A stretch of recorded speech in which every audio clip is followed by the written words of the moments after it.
Yeah. My name is Beth, I'm and Steph. today we are praying and chatting with the Gospel of John, chapters 10 through 13. So here's my John 10 takeaway. This is from John Okay. 10 10. And we've heard this Yeah. one over and over and over again. And I never believed that it was for me. And so John 10:10 says, I Whoa. came that they may have life and have it abundantly. I didn't Mm, understand that God wanted an abundant life for me. I thought it was just going to be this life mm, of working, by the sweat of our brow and, yeah. being a disciple who sometimes is going to experience darkness and don't ask the Lord for too much and, don't be a burden to anyone. And so I didn't understand that He actually wants me to have an abundant life. And he did that by Mm, sending his son to set me free. Like, we are not slaves anymore. He calls us friend, right? And yes. every time I read 10:10 now, again, a year ago, 2 years ago, I would have been like, I can't wait. Like, an abundant life is like when you die and you're in heaven.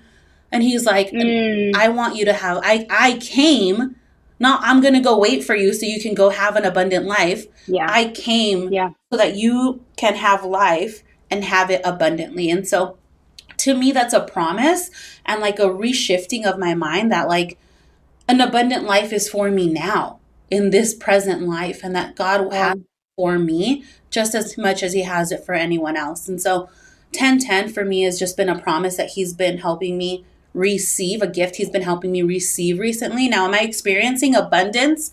Here and there I am, and maybe I'm more aware of it now. And it's not like I've reached the peak of God's Mm, abundance, is that he always has more. There's always more with him. And so as I read 10:10, it was just like, one, I was grateful that I'm able to receive that that's for me, and two, like I'm hopeful to see what that looks like in the years to come. wow. Thanks, Steph. Yeah. I, I love when the Lord takes something that we know or that we think we know and like just takes us deeper into it. Mm.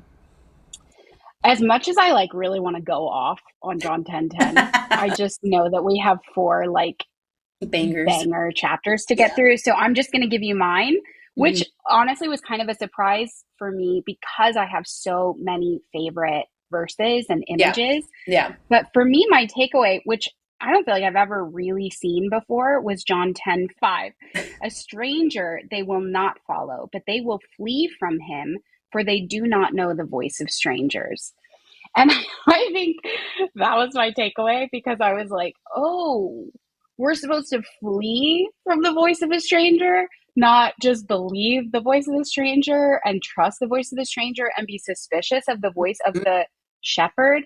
It was also interesting to me. And this wasn't even a new thought, but it was something I needed to be reminded of. Like, Jesus doesn't call himself a shepherd, he calls himself a good shepherd. So he's delineating between good and bad shepherds. Mhm. So Mhm. a voice of a stranger is a bad shepherd. He's not your shepherd. And yet I know that voice. I'm familiar with that voice. Yeah. But he's giving me like a playbook here. When I hear a voice that is not the good shepherd, I'm supposed to flee. I'm not supposed to know, to intimately know. In fact, I looked this up because I was like, what do you mean does not know the voice of a shepherd, of Mm. voice of strangers? And I looked up, I don't know if it was the Greek maybe, and that word to know, the voice of a stranger, was to consider.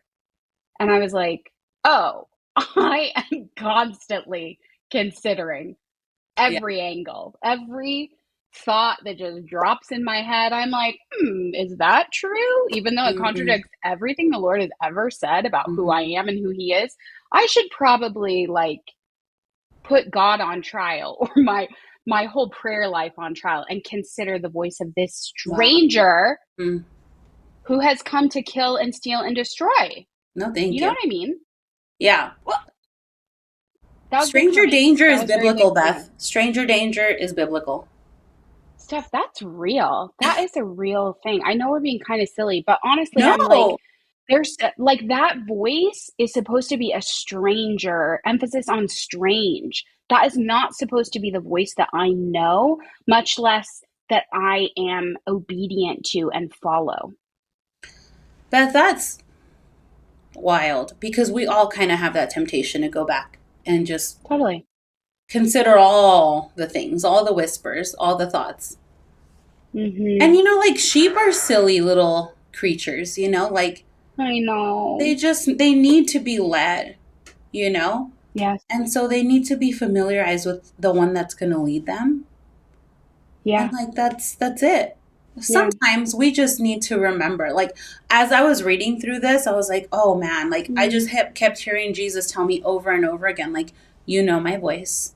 You know my voice. Whoa. You know my voice." Mm. And it was comforting because like I was up at night and I was just like starting to think of all these things and I just was praying. I was like, "Jesus, Mm-hmm. I'm tired. Like can you take all of this? Like, I just want you to Wow. take all of this."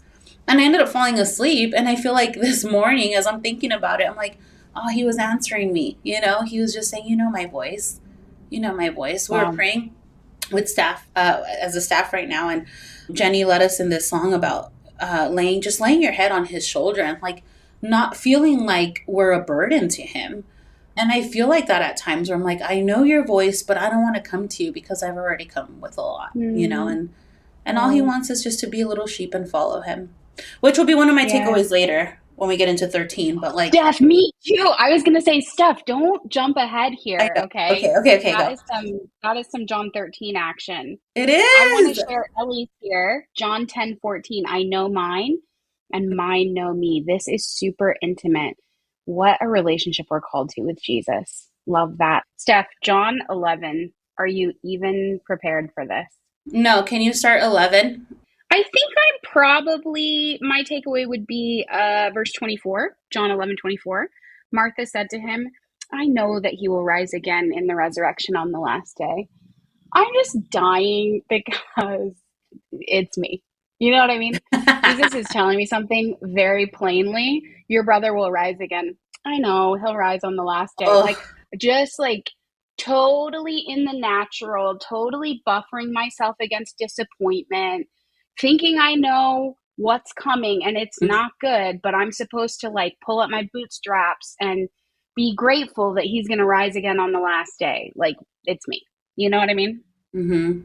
Honestly, I had others, but that whole sentiment, Yeah. it is a theme that I've been praying with throughout the whole Gospel of John. You see it a lot with the Pharisees as well. You hear it with the disciples. They think Mm-hmm. they know what Jesus is talking about, but that's not what he's saying. You see it even earlier in 11 with who is it? Thomas. Let us go there that we may die with him. You know what I mean? Like everybody like thinks they know, and Jesus is right there. In fact, sorry, I'm getting ahead of myself. I think it's in maybe John 12. It's like, if you're the Messiah, tell us plainly. He's like, I have He's like, told I've you been. plainly. And that's me. In every one of these characters, like that is me. Like, I've told you plainly. And I'm like, but I don't Yeah. know.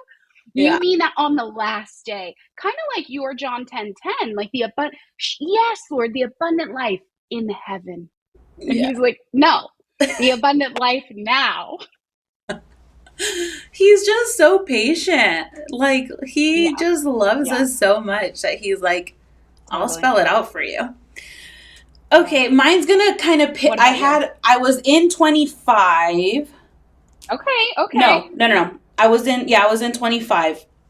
But since you went through 24, I'm going to go to Yeah. 30. I'm going to go to 40. So this is John 11:40, Whoa. and it says, and Okay. this is after they were like, "Lord, he's already been dead for 4 days." Like again, what are they doing? They're going back to circumstance, right? They're like, "Lord, you want me to Mm-hmm. do this, but this is actually what's happening." Me, Yeah. right? And Jesus answered in 11:40, he said, "Did I not tell you that if you believed, you would see the glory of God?" Yes, I love that verse. If you believe, Like all you'll he's see. asking us to do is believe. Like, Mm. yeah, maybe rolling a stone away. All, all he's asking. Maybe rolling a stone away Yeah, no, it's seems big. It's big. possible.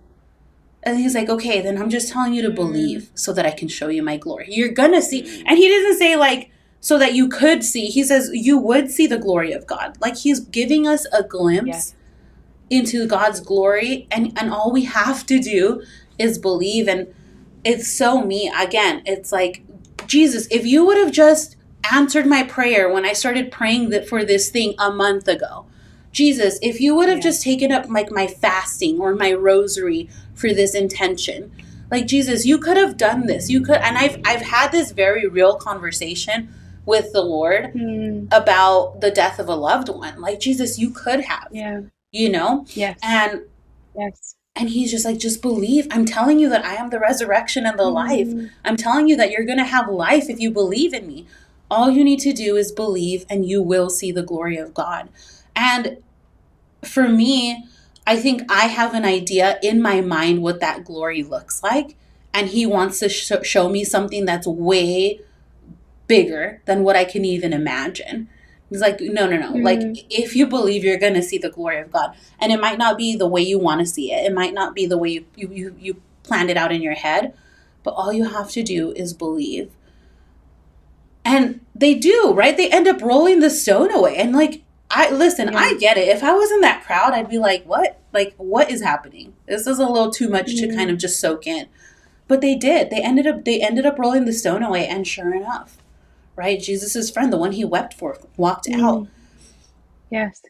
Something they probably couldn't even imagine would happen. Again, if you just believe, you would see the glory of God. Yeah. And so that one's penetrating my heart, because I it's like in a little assessment of like, where do I just need to believe? Where do I just need to believe? Glory is pending. Like, glory is waiting for me. Wow. So as long as I believe, like, I will see God move. I will see God's love. I will see God's provision.